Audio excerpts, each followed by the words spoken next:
আমরা ২৭২টি নমিনেশন দিয়েছি, ২৮টা রয়ে গেছে। তারপরও পাল্টি আরো, এখন তো আপনার দিল্লি অনেক দূর। আপনাদের বেশিরভাগ আসনেই ঘোষণা করা হয়েছে, আপনারা শরিকদের জন্য কি কিছুই রাখলেন না?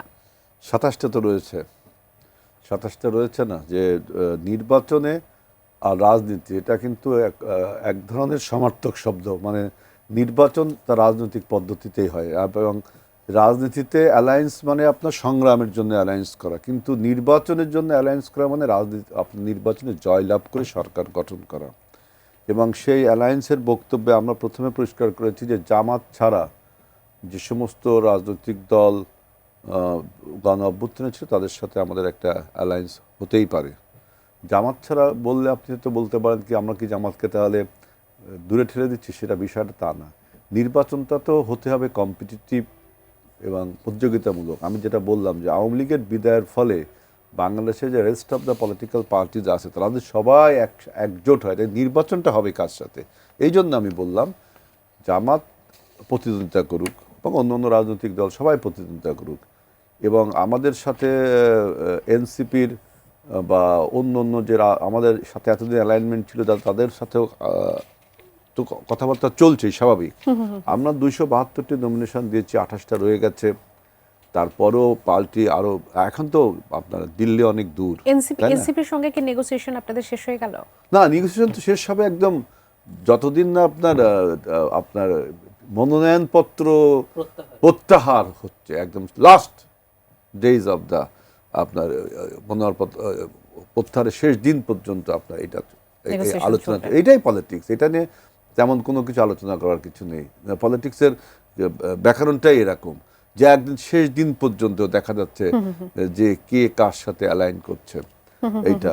আর জামাত যারা চিন্তা করছে তারা এখন ওই যে জাহিদ ভাই বলল বেহেস্তের টিকিট, আজকে আমি দেখলাম যে একটা কথা বলছে যে কোরআনের সূর্য উদিত হয়েছে। আমি এটা খুব সম্ভব আমি প্রথম আলো অথবা মানব জমিনে পড়লাম, আমি কোনো একটা পত্রিকা লিখছে কোরআনের সূর্য নাকি এই নির্বাচনের মাধ্যমে উদিত হবে। তা আমি প্রশ্ন রাখতে চাই জামাতের কাছে, ৬১০ সালে যে কোরআন নাজিল হয়েছিল সেদিন কি সূর্য উঠেছিল না কোরআনের? ওটা কি অস্বীকার করছে? ৬১০ সালে প্রথম জেবালে নূরে আল্লাহর ওহী নাজিল হয়েছিল এবং ৬৩৩ সাল পর্যন্ত এটা চালু ছিল।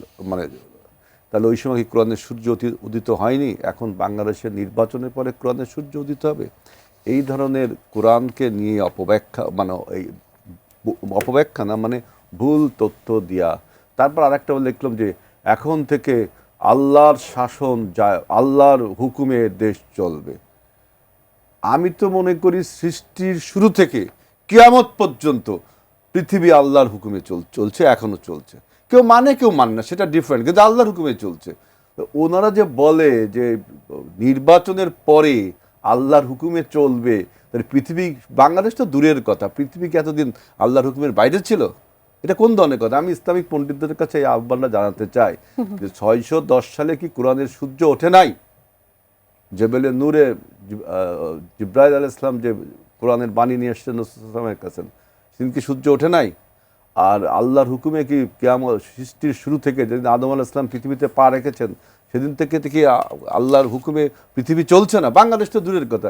এই ধরনের আপনার মেঠো কথাবার্তা বলে ইসলামের মতো মহান ধর্মকে আন্ডারমাইন করা হয়। জি, আমি মনে করি, দেখেন, আমি মনে করি ইসলাম একটা প্রতিষ্ঠিত ধর্ম। ইসলাম সারা বিশ্বে একটা প্রতিষ্ঠিত ধর্ম। একে নতুন করে প্রতিষ্ঠা করা মানে কিন্তু ফ্যাসাদ তৈরি করা।